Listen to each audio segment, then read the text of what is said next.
여러분 혹시 며느리 밥풀이라는 풀을 아십니까? 들판 어디서나 쉽게 볼 수 있는 작고 보잘것없는 풀입니다.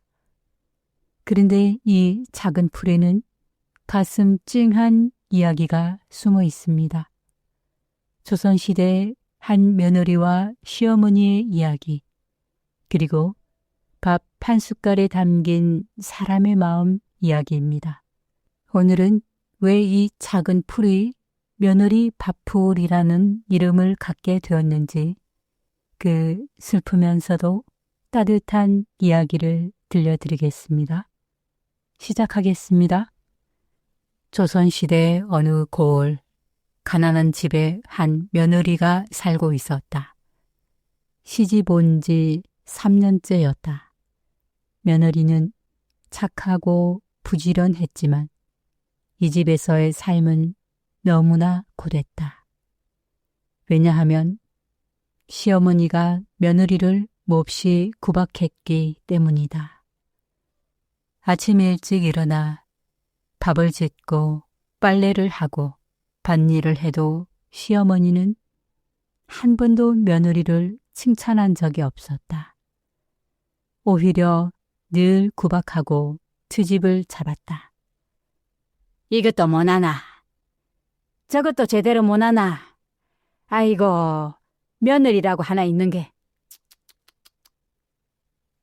하지만 며느리가 가장 힘들었던 것은 구박이 아니었다.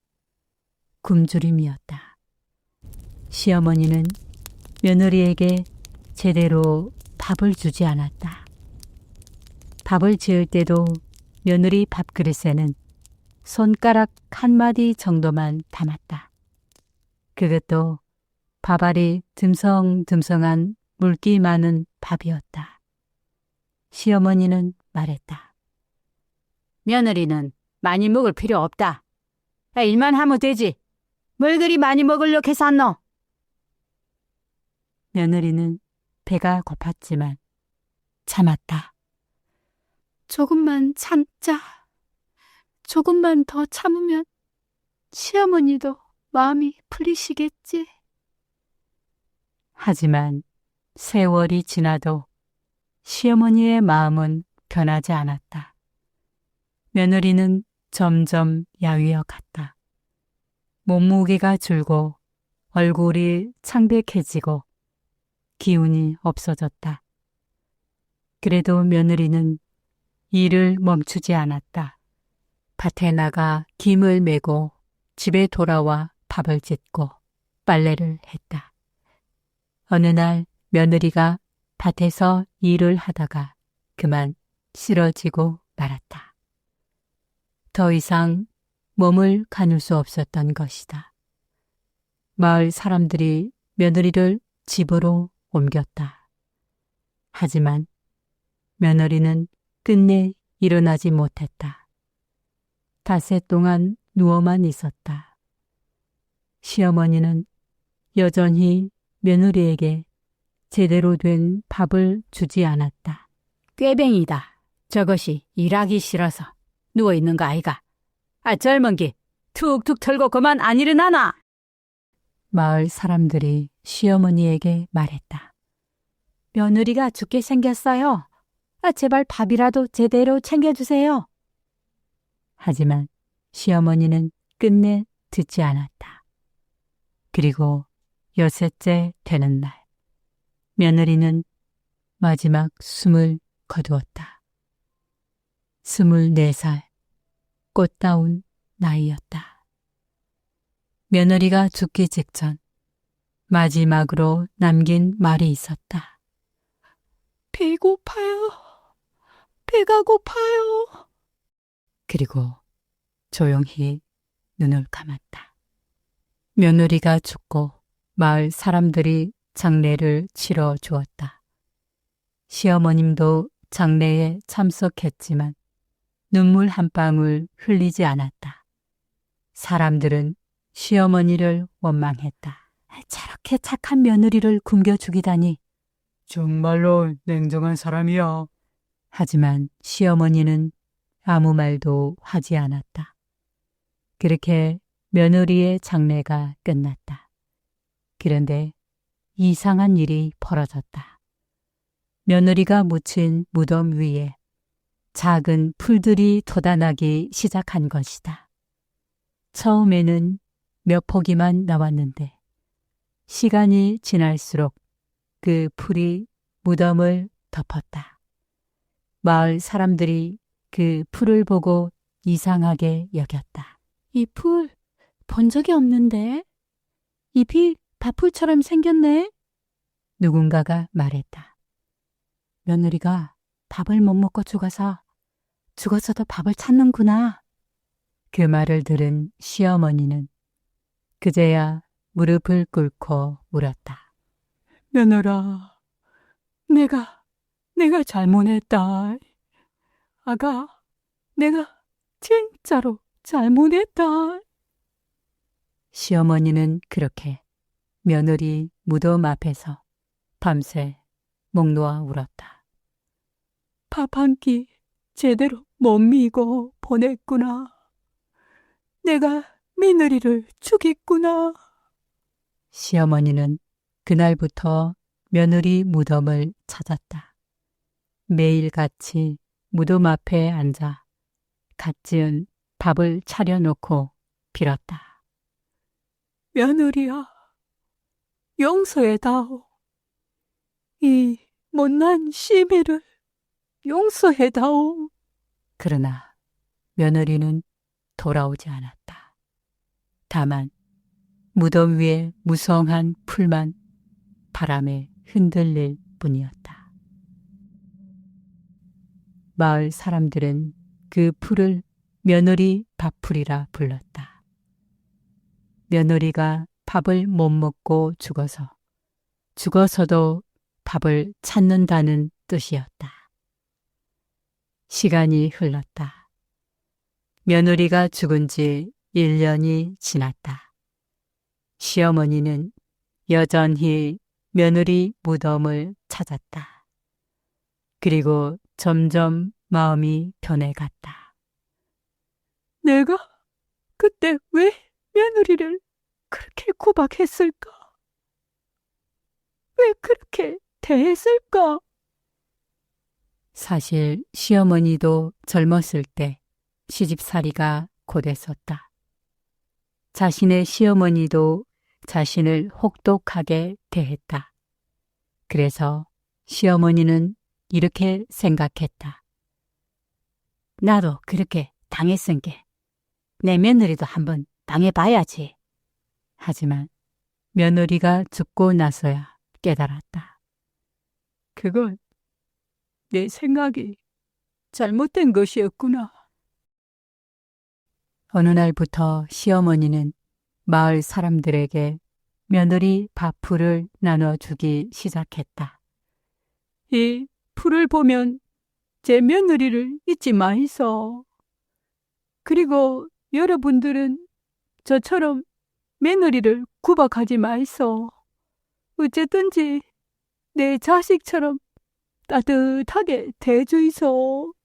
마을 사람들은 시어머니의 말에 고개를 끄덕였다. 며느리 밥풀은 그렇게 마을 곳곳에 퍼져 나갔다. 그리고 사람들은 이 풀을 볼 때마다 그 며느리를 기억했다. 그런데 마을에는 또 다른 이야기가 전해졌다. 며느리가 죽기 전 마을의 한 할머니에게 이런 말을 했다고 한다. 할머니, 저는 시어머니를 원망하지 않아요. 할머니가 물었다. 왜 그렇게 독한 시어머니를 원망하지 않아? 네가 이렇게 된 게 다 시어머니 때문 아니냐? 며느리는 고개를 저었다. 시어머니께서도 힘드셨을 거예요. 시어머니도 젊었을 때 시집살이가 고됐다고 들었어요. 아마도 그때 큰 상처가 아직 남아 계신 거예요. 조금씩 나아질 거예요. 할머니는 며느리의 말에 눈물을 흘렸다. 니는 참 마음씨도 착하구나. 며느리는 희미하게 웃었다. 저는 죽어도 시어머니 곁에 있고 싶어요. 사실 시어머니는 마음이 참 따뜻한 분이세요. 그래서 시어머니께서 저를 잊지 않으셨으면 좋겠어요. 그리고 며느리는 마지막으로 말했다. 제가 만약 다시 태어난다면 작은 풀이라도 되어서 시어머니 곁에 있고 싶어요. 며느리의 그 마지막 소원이 이루어진 것일까? 며느리는 죽어서 풀이 되어 시어머니 곁에 남았다. 세월이 흘러 시어머니도 세상을 떠났다. 사람들은 시어머니를 며느리 무덤 곁에 묻어주었다. 그리고 시어머니 무덤에도 며느리 밥풀이 자라났다. 마을 사람들은 이렇게 말했다.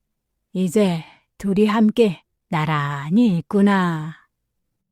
며느리 밥풀은 그 후로도 계속 퍼져나갔다. 들판에, 산에, 길가에 어디서나 쉽게 볼 수 있는 흔한 풀이 되었다. 하지만 사람들은 이 풀을 볼 때마다 그 며느리를 기억했다.